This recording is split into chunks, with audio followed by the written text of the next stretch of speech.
পিছৰখিনি শুনক। কওকচোন। ফৰেনৰ পৰা আহিবৰ পৰা মূৰৰ চুলিত চেম্পু লগোৱাই নাই। চুলিখিনি মেল খাই থাকে বোলে। যিটো ব্ৰেণ্ডৰ চেম্পু ফৰেনত দিয়ে সেইটো ব্ৰেণ্ডৰ চেম্পু ইয়াত নাই। সেই চেম্পুটো 2 হাতেৰে আজলি পাতি মূৰৰ চুলিত দিবলৈ বুলি কয়। তৰা তোমাৰ উন্মুক্ত কৃষ্ণকেশ আজিৰ পৰা বেনিযুক্ত কৰোঁ বুলি সানিবলৈ লওঁতেই নামঘৰৰ মজিয়াত ধপককে পৰিল নহয়। কোন কেনেকৈ পৰিলে? দুইটা দুফালে পৰাহেঁতেন ভালেই আছিল। নপৰিল নহয়। কেনেকৈ পৰিল? এটাৰ ওপৰত টানটো পৰিল। তাৰপিছত ফৰেনাৰে উশাহ নাপায় উক মুকাই আছে। আৰু যদি 1 মিনিটমান হ'লহেঁতেন তেতিয়াহ'লে চেটেপ। মই আৰু সেই দৃশ্য চাই থাকিব নোৱাৰিলোঁ বুজিছে বৰা। চকু মুদি দিলোঁ। সেই যি মুদিলোঁ পিছ হুকি আহি ঘৰতহে চকু মেলিছোঁহি। চি চি চি চি চি চি চি চি বেভিচাৰ! এই ভাদ মাহত নামঘৰটো পাপমুক্ত কৰাৰ সলনি পাপযুক্ত কৰা এই বেভিচাৰ কেইটাক ৰাইজে নামঘৰৰ মজিয়াত বিচাৰ কৰি উচিত শাস্তি দিব লাগিব। শাস্তি এনে শাস্তি দিব লাগে যাতে এনে অপকাৰ্য কৰিবলৈ দ্বিতীয়বাৰ আন কোনো ওলাই নাহে। কিবা কৰিবলৈ মন গৈ আছে বাহিৰত কৰগৈ। এই সেৱাৰ থলী নামঘৰৰ ভিতৰতনো এই অনাচাৰী কাম ফেৰা কিয় কৰিব লাগে? পিছে কওকচোন হেৰি কিয় ফৰেনাৰ গৰাকীক বাৰু জানিলোঁ। আন গৰাকীজন কোন ব্যক্তি আছিল? কোন হ'ব আৰু হাতীমূৰীয়া আকৌ। কি? হাতীমূৰীয়া আৰু তৰাৰ সংঘৰ্ষ? চি চি চি চি মই এইবোৰ কি শুনিলোঁ হে কেওট? মই দেখিলোঁ। চাওক, আমাৰ সমাজখনৰ এইগৰাকী মুধা ফুটা ব্যক্তি ধন ভঁৰালী। তেওঁক বিশ্বাসত লৈ ৰাইজে ধন ভঁৰালীৰ দায়িত্বটো অৰ্পণ কৰিছিল। এইগৰাকী এনে কুকাৰ্যত লিপ্ত হৈ সৎ কাৰ্যত ধন পইচা খৰচ কৰিবনে? তেওঁৰ হাতেৰে খৰচ কৰা ধন তেৰাই লয় নে নলয় মোৰ সন্দেহ আছে। নাই কেওট, এই কথাৰ বিচাৰ হ'ব লাগিব দেই। আৰু শুনক, আপুনি কথাষাৰ ৰৌজাল বৌজাল কৰি নুফুৰিব। বিশেষকৈ যাতে মহিলাৰ কাণত নপৰে সেই কথাটোলৈ মন দিব। ঠিক আছে। আৰু শুনক, আজি সন্ধিয়া নামঘৰত আমি পুৰুষসকলে বহি গোপনে হাতীমূৰীয়াক মাতি আনি উচিত বিচাৰ কৰিম। তেনেহ'লে সেই বিচাৰে হ'ব। তুমি যোৱাৰ পিছৰে পৰা এটাৰ পিছত এটা ঘটনা ঘটিবলৈ ধৰিলে। মোন আহিল, মানে মোৰ ছোৱালী মোনৰ কথা কৈছোঁ। তাৰপিছত নয়নতৰা ফৰেনৰ পৰা ডাইৰেক্ট আহি আমাৰ ভাড়াঘৰত সোমাল। সিহঁতৰ ব্যৱহাৰে আমাক মোহিত কৰিলে। এই ল'ৰা ছোৱালী হালে কি কৰেনো? কিবা মাল্টিনেশ্যনেল কোম্পানী এটাত কাম কৰে। Multinational company? ঘৰত কাম কৰা ল'ৰা ছোৱালীৰ কাৰণে ৰেজিষ্ট্ৰেশ্যন, হলিউড বলিউডৰ চিনেমাৰ জুনিয়ৰ আৰ্টিষ্টৰ কাৰণে registration, Mrs North East, Mrs India, Mrs ৱৰ্ল্ডৰ কাৰণে ৰেজিষ্ট্ৰেশ্যন। হা? মিছেছ ৱৰ্ল্ডৰ কাৰণেও ৰেজিষ্ট্ৰেশ্যন হয়? তুমি নাথাকোঁতেতো মিছেছ বৰা আৰু মিছেছ ব্ৰহ্মণীয়ে মিছেছ নৰ্থ ইষ্টৰ কাৰণে ৰেজিষ্ট্ৰেশ্যন কৰিলেই। এতিয়া পুৰা দমে ৰিহাৰ্চেল কৰি আছে। কি? বৰাণী আৰু ব্ৰহ্মণীয়ে মিছেছ নৰ্থ ইষ্ট হ'ব? আৰু মই কি তাহাঁততকৈ কম ধুনীয়া নেকি? কি কথা কোৱা হে? তুমিতো মোৰ কাৰণে কেথৰিনা কাইফতকৈও ধুনীয়া। সেই ফেডেলি কিজনী, জখিনী কিজনী? ফেডেলিয়ে হওক জখিনীয়ে হওক, তুমি নথকাৰ সুযোগ লৈ তেওঁলোকে ৰেজিষ্ট্ৰেশ্যন কৰি থলেই। হেৰি, সেই দুজনীৰ নামটো ৰেজিষ্ট্ৰেশ্যনটো কেঞ্চেল কৰি মোৰ নামটো সোমোৱাই দিব নোৱাৰিনে? আৰে নয়নতৰাৰ লগত কথা পাতি ল'বা। আৰু এটা কথা, সিহঁত দুটাই তোমাক সেৱা এটা কৰিবলৈ বিচাৰি আছে। মোক সেৱা কৰিব কিয়? গ'লে বোলে আন্টি আহিলে সেৱা এটা কৰিম আমি। আৰু বুজিছা, সিহঁত দুটাই আমাক পৰিৱৰ্তন ঘটাই দিলেহে। কি পৰিৱৰ্তন? অকল চৰকাৰেহে পৰিৱৰ্তন আনিব পাৰে বুলি নাভাবিবা। নয়নতৰায়ো আমাৰ চকু মুকলি কৰি দিলে। কি হ'ল কওকচোন? মানে কথা হ'ল কি, এই ভাদ মাহত আমাৰ নামঘৰটো উকা হৈ পৰি থকা দেখি সকলো মানুহ গোটাই এই ভাদ মাহৰ সংক্ৰান্তিৰ দিনাখন ভাওনা আৰু নাম প্ৰসংগ কৰাৰ প্ৰস্তুতি চলাইছে। কি? ভাদমহীয়া নামভাগ আমাৰ নামঘৰত হ'ব? ভাওনা ভাগো হ'ব? হেৰি, মোলে আপুনি বচন ভাগ থৈছেনে নাই? বচন ৰাখিবা তোমালৈ। তোমাৰ বচনৰ কথা ওলোৱাৰ লগে লগে মিছেছ ব্ৰহ্মণী আৰু মিছেছ বৰাই যি অসভ্যালি কৰিলে, মানে তোমাক ভাও সিহঁতে দিব নোখোজে, বুজা নাই? যি চিঞৰ বাখৰ হুলস্থুল, শেষত মই মোৰ সভাপতিৰ যিটো পাৱাৰ সেইটো খটুৱাইহে তোমালৈ মই এটা চৰিত্ৰ ৰাখিছোঁ। অৱশ্যে শুনা হেৰা, এইবাৰ আমি ভাওনা কৰিব নালাগে। ভাওনা মাজুলীৰ পৰা আহিব। মই নাথাকোঁতে মানে ইমানবিলাক ঘটনা ঘটি গ'ল হা? আৰু ঘৰ এৰি বাহিৰত থাকাগৈ। হ'ব দিয়ক, আজিৰ পৰা মই ঘৰ এৰি কলৈকো নাযাওঁ। ঘৰতে মাইলৰ খুটি হৈ বহি থাকিম। অহাৰ লগে লগে মনটোৱে ইমান দুখ কৰিছে। সি আকৌ দুখ কৰিব লগা কিডাল হ'ল? সি অহাৰ লগে লগে কৈছে, মা তোমাৰ যে এটা ল'ৰা আছিল পাহৰিলাই নেকি? কথাষাৰে মোৰ একেবাৰে অন্তৰ চুই গৈছে। হ'ব, এতিয়া আৰু কান্দা কাটা কৰিব নালাগে। শুনা, এইবাৰৰ পৰা ঘৰ এৰি গ'লে আমাৰ কথাও চিন্তা কৰিবা। অকলশৰে থাকিবলৈ কিমান টান, সেইটো অকলশৰে থকাজনেহে জানে। মূল বিচাৰখনলৈ যোৱাৰ আগতে আমাৰ হাতীমূৰীয়া সীমাভাগী কলিতাক সোধা হৈছে যে হাতীমূৰীয়া বেভিচাৰী হয় নে নহয়।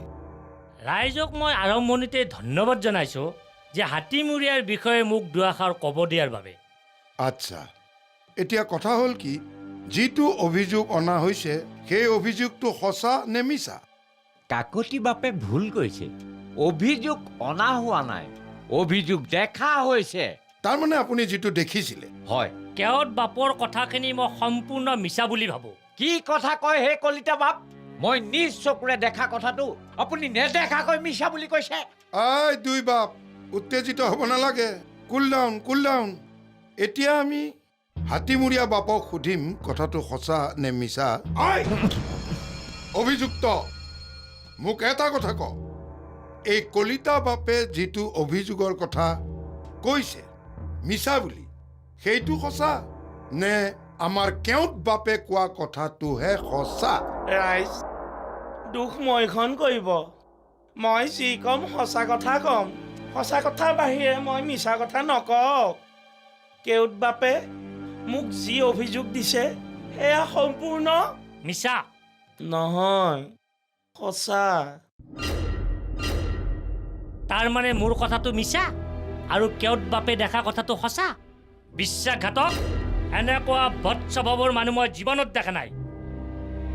ৰাইজ, এই পাপীক উচিত শাস্তি দিব লাগে, নহ'লে মই কেছ এটা ফাইল কৰিম মহিলাক অশ্লীল ব্যৱহাৰ কৰাৰ বাবে। চাওক, মোৰ চকুৱে যে মিছা কোৱা নাই তাৰ প্ৰমাণ অভিযুক্তকাৰীয়ে নিজৰ মুখেৰে ক'লে। ৰাইজ, মোক কথা এটা কোৱাৰ অলপমান সুযোগ দিয়ক, তেন্তে মই নথৈ আনন্দিত হ'ম। ঠিক আছে ৰাইজ, এতিয়া অভিযুক্তই কিবা ক'ব খুজিছে, তেখেতক ক'বলৈ অনুমতি প্ৰদান কৰা হ'ল। ৰাইজ, কেওট বাপে যিটো অভিযোগ মোক দিছে সেয়া সম্পূৰ্ণ সঁচা। মই তৰাৰ গালৈ হাউলি গৈছিলোহে মাত্ৰ। কিন্তু কেওট বাপে যিটো দুখ মোৰ ওপৰত আৰোপ কৰিছে সেয়া সম্পূৰ্ণভাৱে মিছা আৰু ভিত্তিহীন। সেইটো কেনেকে হ'ব হে? ধনুৰ পৰা ওলাই যোৱা কাঁড় আৰু মুখৰ পৰা ওলাই যোৱা বাক্য কেতিয়াও ঘূৰি নাহে। ইয়াৰ মুখেৰে ওলোৱা কথাষাৰ 10খন মুখেৰে মিছা বুলি ক'লেও আমি মানি নলওঁ। ইয়াক এই পাপীক শাস্তি বিহিব লাগে।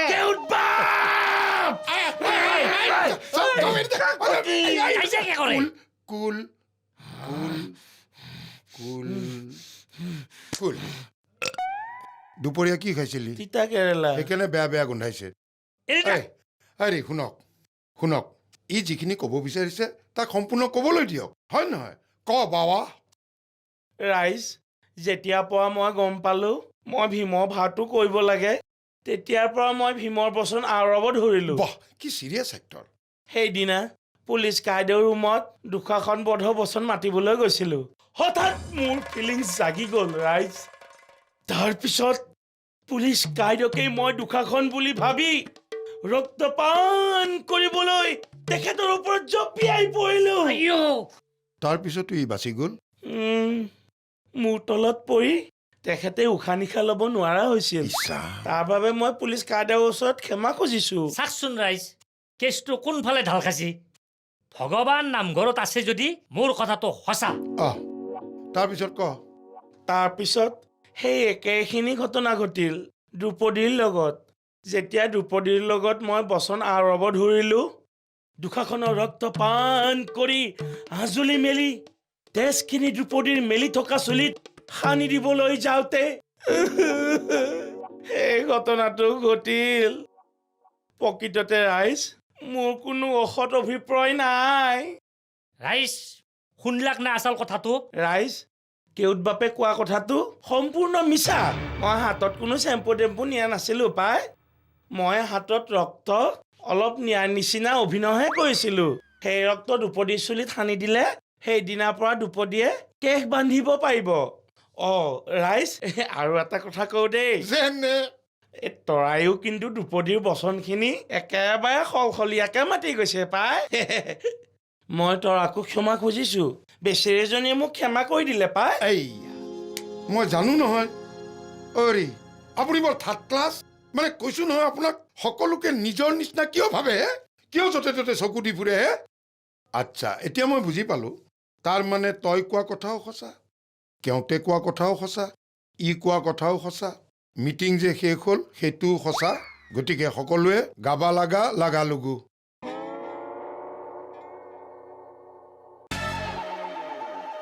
গ'ল দিয়া, মোক অকণমান আগবঢ়াই দিব। তাত মোক সুধি আছিল নেকি? যাতা মানুহ এইটো। এতিয়া এই খংটো কেনেকৈ নিবাৰণ কৰোঁ?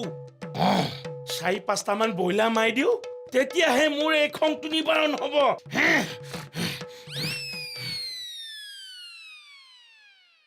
নয়ন, চাওঁতে চাওঁতে ঘৰৰ কোঠালিটোৰ খুটাবোৰ শেষ হৈ আহিছে। কোনোবা দিনাখন খহি পৰিলে কি হ'ব?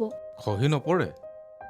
কোনেও নেদেখাকৈ আৰু মালিকেও গম নোপোৱাকৈ ঠেকা এডাল লগাই থৈছোঁ। মালিকৰ যদি চকুত পৰে? পৰিলে ক'ম আৰু যে সঘনাই ভূমিকম্প হ'ব ধৰিছে, সেইকাৰণে ঠেকাডাল লগাই থৈছোঁ। বুদ্ধিৰ ওপৰতে চলি আছোঁ আৰু। লাহে লাহে যেতিয়া বুদ্ধিবোৰ কমি আহিব, তেতিয়া কি কৰিম বুলি ভাবিছা? সেইটো সময় ক'ব। ঐ, জেউতীয়ে ফোন কৰিছিলে। কি ক'লে? এতিয়াও হেনো খং মাৰেই যোৱা নাই। চাওঁচোন কিমান দিন খং উঠি থাকে। ইফালে মোৰ চিন্তা এটা বাঢ়িছে। সময়বিলাক সোনকালে যাবলৈ ধৰিছে। তাকেতো, মানুহবিলাকে খবৰ ল'বলৈ লৈছে। ক'বা, অফিচৰ পৰা কামবিলাক হৈ আহোঁতে দেৰি হয়। কৈছোঁ যিমানক পাৰি কথাখিনি। তৰা, মোৰ আকৌ সেই পুলিচটোলেহে ভয় হয়। এৰা, পুলিচৰ পেট পোৱাই টান। এনেই সন্দেহবাদী মন অনবৰতে সন্দেহ কৰিয়েই থাকে। আৰু আজিকালি মোৰো বৰ ভয় লগা হৈছে জানা। জানোচা আলুগুটিক খান্দোতে কচুগুটি পায়। সেইকাৰণে সদায় গা বচাই কথা ক'বা। তাৰ আগত যি টি কথা নক'বা, ক'বলগীয়া কথাকেইটাহে ক'বা। নয়ন, এজনক পতাইছো নহয়। কোনজনক? কোন হ'ব আৰু, হাতীমূৰীয়া আকৌ। এক্টিং কৰিবলৈ আৰম্ভ কৰি দিছোঁ, যেন মই তাৰ লগত হিয়া দিয়া নিয়াহে কৰি আছোঁ। আৰু সিও মোৰ লগত যিখনহে লিলিমাই কৰিবলৈ আৰম্ভ কৰিছে। হয় নেকি?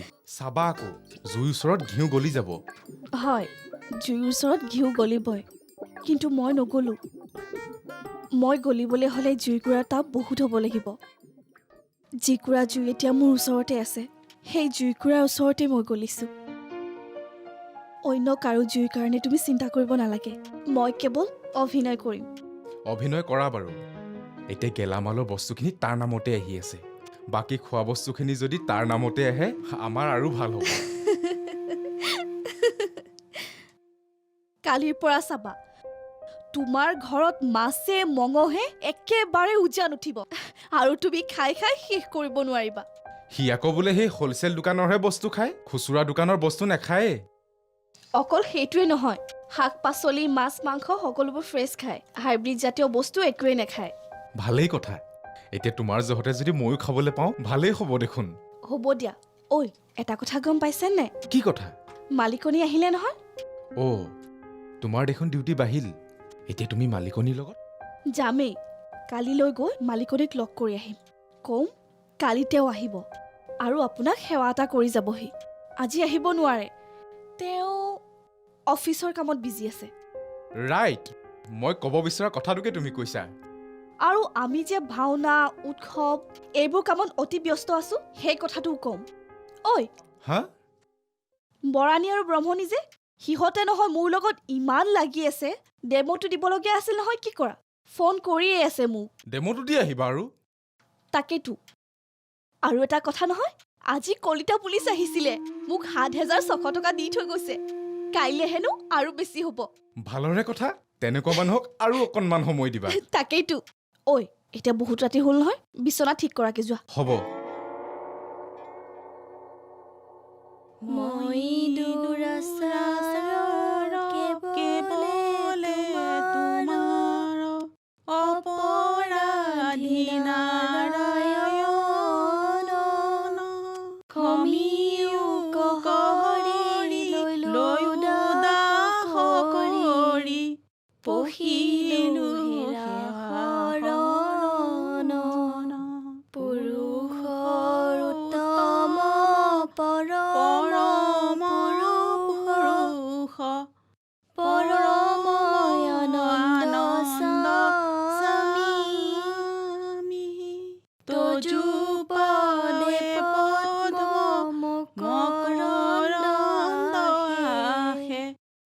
শৰণে পহিলো আমি